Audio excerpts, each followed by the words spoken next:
The story of Abraham is one of the main stories in the Bible, really. Indeed, it's a foundational story in the Old Testament, and it works its way all the way on through the New Testament.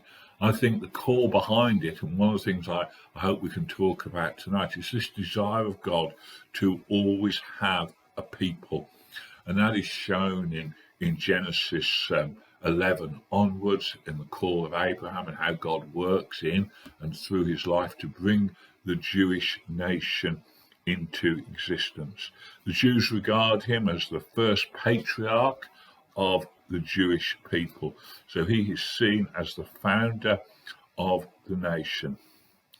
Abraham was really quite an amazing character. He comes from a polytheistic, many gods sort of society. Some people believe that his father was a maker of idols, and that was how he earned his living. And Abraham was the first person to teach the idea that there was only one God. So in becoming God's people, there had to be a change in Abraham's heart, there had to be a change in where he lived, there had to be a change in his values, and God just worked in his life to bring the nation into being.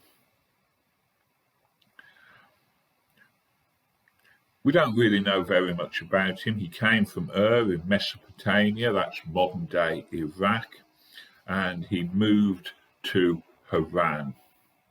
And God calls him, and in calling him, he makes him some fantastic promises. He says, I will make you a great nation, and I will bless you. I will make your name great, and you will be a blessing. I will bless those who bless you, and whoever curses you, I will curse. And all the peoples of the earth will be blessed through you. These are the promises God makes to his people. Really quite a thing. We might ask whether those promises still apply to us today. The call, though, to be God's people and to live God's way contains great promises.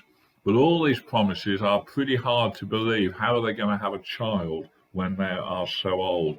How are they going to have a land when the land is occupied by other people?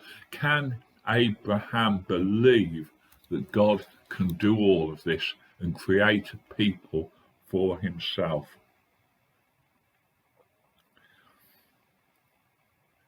So the story of Abraham is the story about becoming God's people, about hearing God's call, responding to it, taking God at his word and moving forward. I hope we'll find a few things to talk about that strike us about the story of Abraham, and a few things about what it means to be called to be the people of God today.